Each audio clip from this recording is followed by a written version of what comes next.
We go now to the White House and President Trump's national security advisor, Robert O'Brien. This is his first interview since recovering from coronavirus.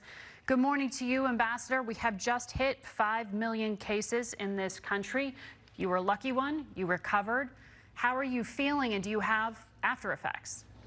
Well, it's always great to be back on your show, Margaret, but it's especially good to be back now. And look, I've recovered fully, and I'm very, very grateful. I was blessed and had a light case. I want to thank the White House medical team and Dr. Sean Conley for their great care while I suffered through this virus. And I also want to thank my colleagues, from the president, the vice president, everyone down, who was so supportive of me personally. And I hope that anyone else who's suffering from coronavirus, who's away from work, who's quarantined, has the same level of support from their colleagues at their office as I did from mine. So, you know, it's great to be back, and I've been very blessed. But this is a tough thing. It's a nasty virus, and it's done great damage to our country. And my heart goes out to the folks who didn't make it. I was fortunate, but there are a lot of people who didn't make it, and there are a lot of people who are suffering greatly as a result of this virus, and having been through this, my heart really goes out to them. Well, not all Americans receive the kind of elite care that you were able to, you know, unless you work in Major League Baseball or at the White House. You don't have access to regular asymptomatic testing. That's just not where we are as a country. How long before the average American can get that?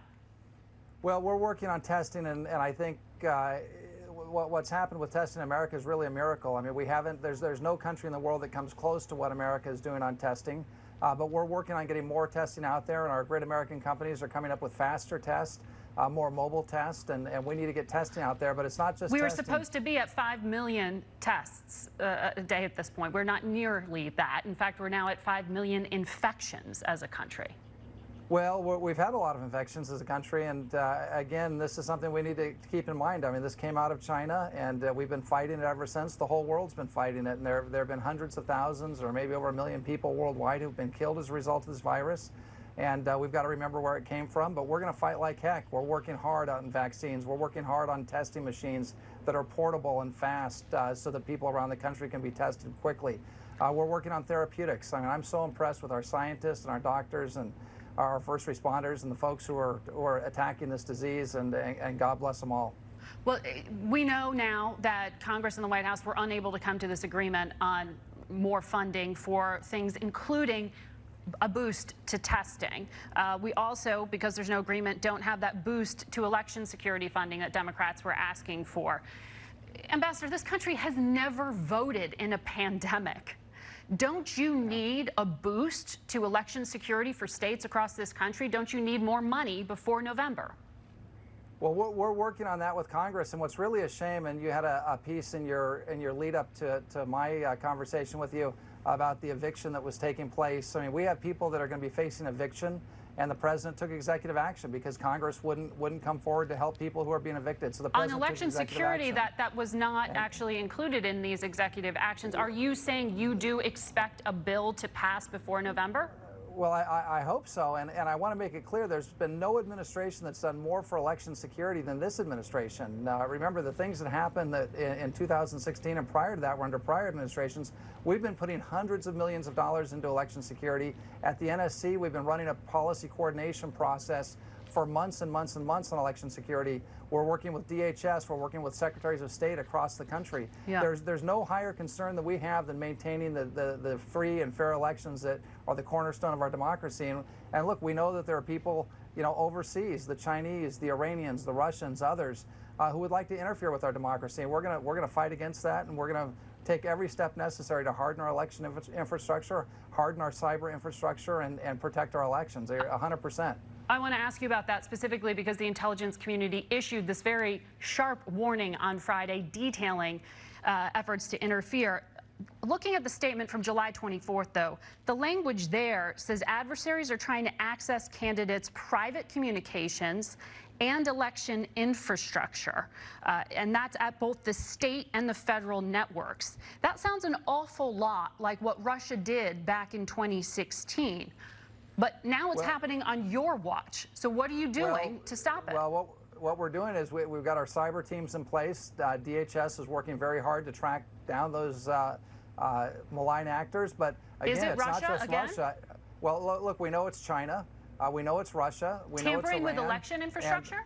Well, absolutely, trying to access Secretary of State websites and that sort of thing, and collect data on Americans, and engage in influence operations, whether it's on TikTok or Twitter or in other spaces. So, no, it's a real concern, but it's not just Russia, Margaret. It's the Chinese don't want the president reelected. He's been tougher on China than any president in history, and we're standing up for the first time to the Chinese Communist Party and protecting Americans, protecting our IP, protecting our economy, protecting our vaccine data.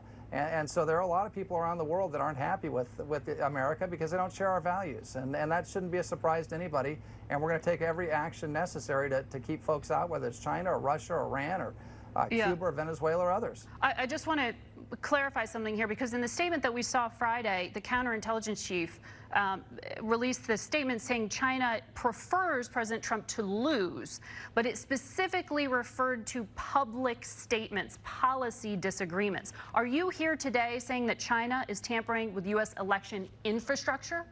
Well, they'd like the president to lose, and China, like Russia, like Iran, have engaged in cyber attacks and phishing and that sort of thing with respect to our election infrastructure, with respect to websites and that sort of thing. We're aware of it, and we're taking steps to counter it. Whether it's China or Russia or Iran, we're not going to put up with it, and there will be severe consequences with any country that attempts to interfere with our free and fair elections. Whether their leaders prefer Joe Biden or prefer Donald Trump, it doesn't matter. We're Americans. We're not going to have foreign countries deciding who our next president is going to be. That's outrageous.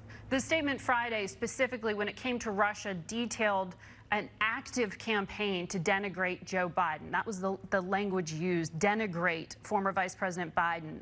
And it specifically also mentioned Kremlin-linked actors seeking to boost President Trump's candidacy on social media and Russian television. When President Trump spoke to Vladimir Putin July 23rd, did he tell him to knock this off?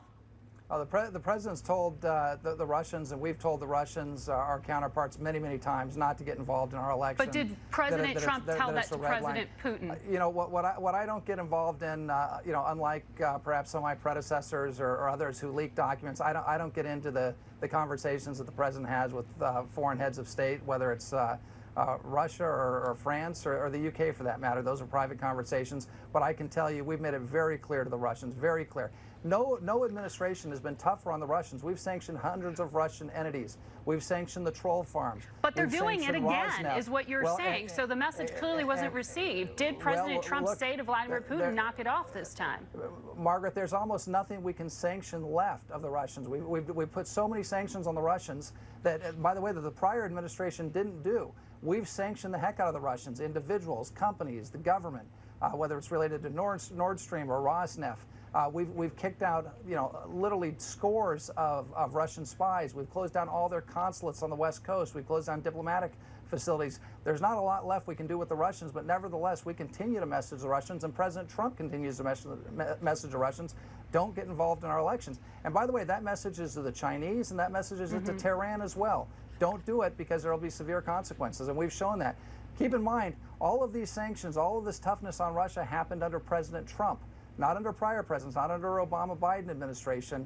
It happened under the Trump administration. Right, but the intelligence community is saying that the interference is also happening on President Trump's watch, which is why I'm specifically asking you, you know, what are you doing to stop it? Well, look, we've made it very clear to our adversaries, whether it's China or Russia or Iran, stay out of our election, and we're taking steps across the board to harden our election infrastructure. We're pumping money into the states. DHS has a massive program running. In my shop at the NSC, under President Trump's direction, we've got a massive program running to keep our elections free and fair. And look, I don't want foreign governments that support Joe Biden to influence our elections. I don't want foreign governments that support President Trump to influence our elections. The American people should decide our elections. That's clear. Ambassador O'Brien, thank you. I'm glad that you are back and that you are feeling well. Great to be with you. Thanks, Margaret.